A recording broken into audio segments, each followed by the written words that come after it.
Good morning. Welcome to our online class. So, we will next chapter study the binomial theorem. So, this chapter we chapter binomial theorem.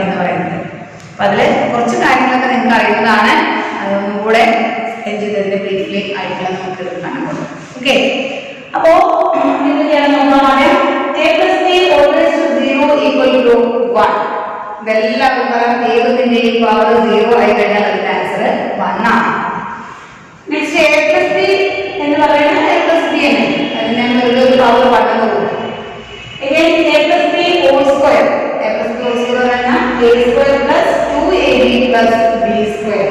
A plus b whole square a minus b whole square a square minus 2ab plus b square. Analog.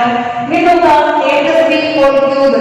A cube plus 3a square b plus 3ab square plus b cube. In the a minus b whole cube. A cube minus 3a square b plus a minus b whole cube equal to a cube minus 3a square b plus 3ab square minus b cube. Etc. അങ്ങനെ last നമുക്ക് a plus b always to n എന്നതാണ് നമുക്ക് ഈ ഒരു ചാപ്റ്ററിൽ പഠിക്കാനുള്ളത്. അപ്പോൾ നിങ്ങൾക്ക് അറിയുന്നതാണ് a plus b എന്താണ്, a plus b whole square, a plus b whole cube എന്താണ്. ഇത്ര വരെയാണ് നമ്മൾ ഐഡന്റിറ്റീസ് ആയിട്ട് പഠിച്ചിരുന്നത് കഴിഞ്ഞ ക്ലാസ്സുകളിൽ അല്ലേ, അതായത് പ്രീവിയസ് ക്ലാസ്സുകളിൽ 10th വരെ പഠിച്ചിട്ടുണ്ടായിരുന്നു. ഇപ്പം ഇനി അതിനേക്കാൾ a plus b whole 6 എന്താ, 5 എന്താ, 4 എന്താ, then 8 എന്താ, അങ്ങനെ ഏത് വന്നു കഴിഞ്ഞാൽ a plus b whole raised to n എന്ന് പറയുന്ന ഏതൊരു പവർ എങ്ങനെ അല്ലെങ്കിൽ a plus b ക്ക് വന്നു കഴിഞ്ഞാൽ എങ്ങനെയാണ് അതിനെ എക്സ്പാൻഡ് ചെയ്യുന്നത്, അതാണ് നമ്മൾ ഈ ക്ലാസ്സിൽ ഡിസ്കസ് ചെയ്യാൻ പോകുന്നത്, അഥവാ ഈ ഒരു ചാപ്റ്റർ ഡിസ്കസ് ചെയ്യുന്നത്. അപ്പോൾ അതിന് മുമ്പ് നമുക്ക് നോക്കാം, ഇവിടെ a plus b whole raised to 0 അതിന്റെ പവർ വരുമ്പോൾ അതിന് എത്ര ടേം ഉണ്ട്, ഒരു ഇവിടെ 1 ആയപ്പോൾ അതിന്റെ എക്സ്പാൻഷനിലുള്ള ടേം എന്താ, when it comes to the expansion of a plus b equal to 2. ഇവിടെ 0 ആകുമ്പോൾ 1 ആകുമ്പോൾ 2. ഇവിടെ നോക്കൂ a plus b whole square അതിന്റെ പവർ 2 ആകുമ്പോൾ അതിന്റെ എക്സ്പാൻഷനിലെ 1 2 3 ടേം ആണ്. 2 ആകുമ്പോൾ 3 റെഡിയാണല്ലോ. ഇവിടെ a plus b whole cube ഇവിടെ 3 ആണ്, കിട്ടുന്നുണ്ട് 1 2 3 4 ടൈം 3 ആകുമ്പോൾ 4 ഉണ്ട്. ഇനി അങ്ങനെയാണെങ്കിൽ 4 ആകുമ്പോൾ എത്ര ഉണ്ടായിരിക്കും, 5 അല്ലേ. അപ്പോൾ ഫസ്റ്റ് ഒരു ക്വസ്റ്റ്യൻ എങ്ങനെയാണ്, how many terms in the expansion of, നമുക്ക് ആദ്യം ക്വസ്റ്റ്യൻ ഇവിടെ എഴുതാൻ x plus 2y whole raised to 7, how many terms, അപ്പോൾ ഇതിനേക്കാൾ ഒന്ന് കൂടിയത് അതായത് 7 ആണെങ്കിൽ 7 plus 1 8. എത്രയാണോ അതിന്റെ പവറിനേക്കാൾ ഒന്ന് കൂടിയതായിട്ടുള്ള ടേംസ് ആണ് അതിനെ ഉണ്ടാകുന്നത്.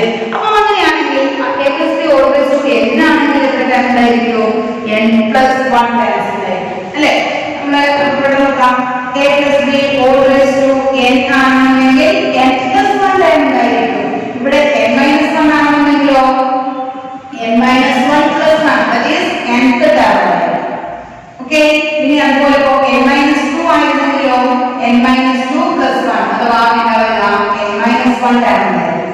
എത്രയാണോ നമുക്ക് അതിൽ പവർ ഉള്ളത് പവറിനേക്കാൾ ഒന്ന് കൂടിയ ടേംസ് ആണ് അതിന്റെ എക്സ്പാൻഷനിൽ ഉണ്ടാകുന്നത്. മനസ്സിലാക്കുക. ഇനി ഇതിന്റെ ഇപ്പം 3 ആകുമ്പോൾ നമ്മൾ ഇങ്ങനെ എഴുതും. ഇതിലൊരു പ്രത്യേകത കൂടി ഉള്ളത് നോക്കാം, ഇവിടെ പ്ലസ് ആയിരുന്നപ്പോൾ എല്ലാ ടേംസും പോസിറ്റീവ് ആണ് അല്ലേ. എന്നാൽ നെഗറ്റീവ് ആയപ്പോൾ എന്താ വരുന്നത്, a ക്യൂബ് ഇതിലൊന്നും മാറ്റവും ഇല്ല, but change the sign, only the change sign. അപ്പോൾ a cube second term negative ആകുന്നു, third term positive and last term negative. Alternative ആയിട്ടുള്ള ടേംസ് ആണ് പോസിറ്റീവ് നെഗറ്റീവ് ആയിരിക്കും. സ്റ്റാർട്ടിങ്ങിൽ പോസിറ്റീവ് ആണ്, then second term negative, third term positive, അങ്ങനെ എത്ര term ആണോ ഉള്ളത് അതിനനുസരിച്ചിട്ട് അതിങ്ങനെ മാറി മാറി വരും. ഓക്കെ, ആ ഒരു പ്രത്യേകത കൂടെ ഇതിലേക്ക് മനസ്സിലാക്കണം. ഇനിയിപ്പോ നമുക്ക് 4 a plus b whole raised to 4 എങ്ങനെ a plus b whole raised to 5 അങ്ങനെ നമുക്ക് ഒരുപാട് പവറുകൾ കണ്ടുപിടിക്കും. അപ്പൊ അതിന് ജനറൽ ആയിട്ട് നമ്മൾ ഇക്വേഷൻ പഠിക്കുകയാണ്. ഇമ്പോർട്ടന്റ് ആണ് ഇക്വേഷൻ നോക്കുക, a plus b whole raised to n equal to, നമ്മൾ പഠിച്ചത്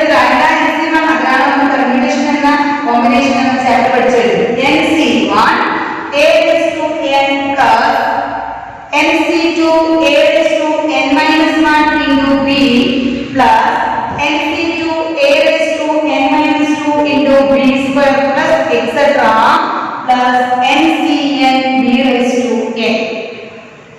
Equation എന്താ പറയുന്നത് a plus b all raised to n is equal to nc1 a raised to n plus nc2 a raised to n minus 2 into b square plus nc3 nc2 കഴിഞ്ഞാൽ nc3 a raised to n minus 3 into b cube plus etc ncn b raised to n. അപ്പോൾ നമ്മൾ ഓരോ ടേമിലുള്ള പ്രത്യേകത എന്തെങ്കിലും നോക്കുക. ഇവിടെ first term ആണ് പറയുന്നത് അല്ലേ. അപ്പോൾ ഫസ്റ്റ് ടേം ആകുമ്പോൾ ഇവിടെ നമുക്ക് nc1 a raised to n, ഇവിടെ nc2 a raised to n minus 1, ഇവിടെ nc1 അല്ല nc0, then ഇവിടെ nc1 nc2 ഫസ്റ്റ് nc0 ആണ് ട്ടോ.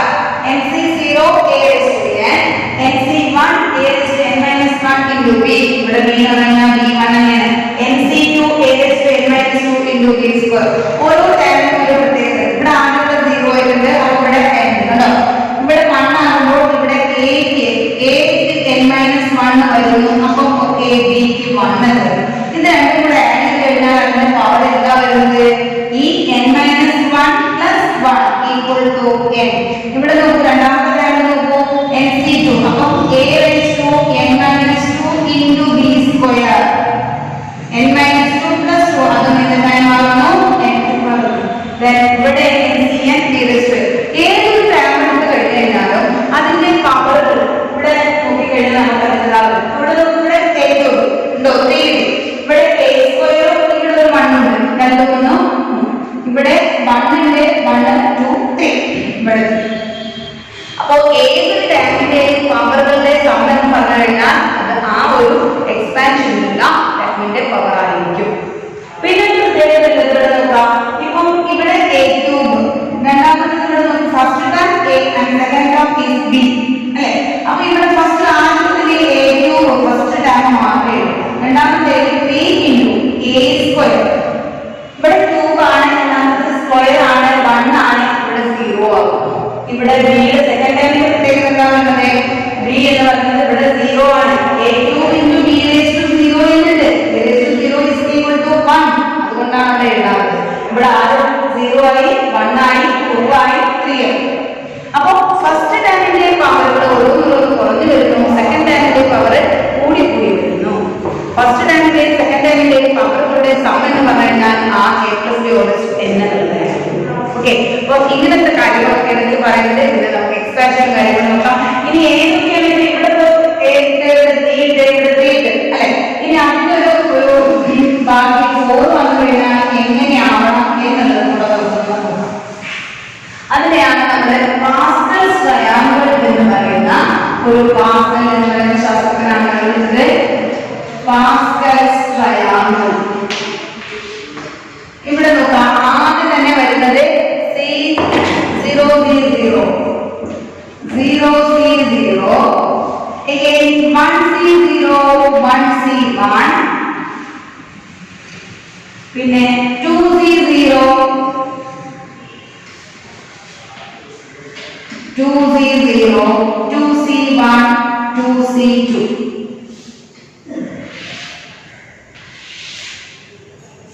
ഇവിടെ 3 C0 3 C1 3 C2 3 C3,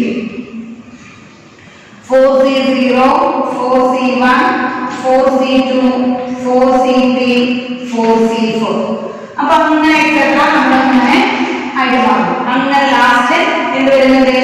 nc0 nc1 nc2 etc ncn. ഇവിടെ ncn minus 1. ഇങ്ങനെയാണ് നമ്മളൊരു പാസ്കൽസ് ട്രയാങ്കിൾ ഉണ്ടാക്കുന്നത്. അപ്പൊ ആ പാസ്കൽസ് ട്രയാങ്കിളിൽ ഇപ്പോൾ 0 C0 1 C0 1 C1 ആണ്. അതിന്റെ എങ്ങനെയാണ് വരിക? 0 C0 പറഞ്ഞാൽ എല്ലാവർക്കും അറിയാലോ 1 ആണ് അല്ലേ. 1 C0 1 ആണ്, ഇത് 1 C1 1 ആണ്.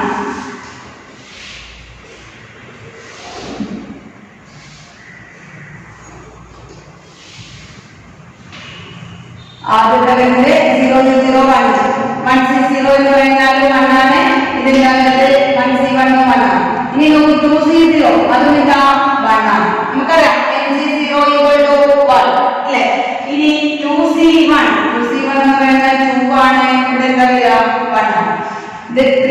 0 1 വരുന്നുണ്ട് 3C1 എത്രയാ 3 വരുന്നു ഇവിടെ വരുന്നു 3 വരുന്നു 1 വരുന്നു ഒരു ട്രയാങ്കിൾ വരച്ചു ഇനി നെക്സ്റ്റ് വരുന്നത് എന്താണെന്ന് വെച്ചാൽ ഇവിടെ 1 വരുന്നത് നെക്സ്റ്റ് ഇവിടെ 1 ഉം 3 കൂടെ ആഡ് ചെയ്യാം അതാണ് 4 3 3 ആഡ് ചെയ്യാം 6 3 1 4 1 നെക്സ്റ്റ് ഇതിൽ 1 1 4 5 6 ഉം 4 ഉം 10 6 ഉം 4 ഉം 10 10 4 ഉം 5 again 1 അതാണ് ഇങ്ങനെ ഓരോരോ അടുത്തടുത്ത നമ്പേഴ്സ് നമ്മളെ ആഡ് ചെയ്യണം 1 1 1 ലേക്ക് പോയി ഈ 1 1 നമ്മുടെ 3 ആവുന്നു 2 1 3 കണ്ടോ അതേപോലെ 3 3 6 ആവുന്നു 1 3 4 3 1 4 ഇങ്ങനെയാണ് ഇതിന്റെ നമ്പേഴ്സ് എടുക്കേണ്ടത് അപ്പോൾ ഈ രീതിയിലൊക്കെ കൂടെ കാര്യങ്ങൾ പറഞ്ഞിട്ടാണ് നമുക്ക് നമ്പേഴ്സ് എത്രയാണ് എത്ര വലിയ പവറുകളുടെയാണെങ്കിലും നമുക്ക് ചെയ്യാം അതിന്റെ കുറച്ച് കാര്യങ്ങൾ സ്പെഷ്യൽ ഒക്കെ ആയിട്ടുള്ളതാണ് നമുക്ക് പറയാൻ പോകുന്നത് അടുത്ത പ്രോബ്ലം നമുക്ക് നെക്സ്റ്റ് ക്ലാസ്സിൽ ചെയ്യാം ഓക്കെ അപ്പോൾ ഇത് നന്നായിട്ട് പഠിക്കുക ഇതിന്റെ കുറച്ച് ഒബ്സർവേഷൻസ് ഉണ്ട് അതുകൊണ്ട് ഞാൻ പറയുന്നു notation sigma NCK A raised to n minus k b raised to k stands for അതായത് ആ a plus b all raised to n എന്നതിന്റെ ഫോർമുല പറയാണ് ഇതിന്റെ എക്സ്പാൻഷൻ എന്താണെന്നുള്ളത് നമ്മൾ പറഞ്ഞു കഴിഞ്ഞു അല്ലേ പിന്നെ the coefficient of NCR occurring in the binomial theorem are known as binomial coefficient ഇതിന്റെ കോഎഫിഷ്യന്റിനെ ബൈനോമിയൽ തിയറത്തിലെ കോഎഫിഷ്യന്റിനെയാണ് ബൈനോമിയൽ കോഎഫിഷ്യന്റ് എന്ന് പറയുന്നത് പിന്നെ പറഞ്ഞു ഫസ്റ്റ് ടൈമിന്റെ പവറുകൾ കുറഞ്ഞുകൊണ്ട് പോകുന്നു സെക്കൻഡ് ടൈമിന്റെ പവർ കൂടി കൂടി പോകുന്നു ഓക്കെ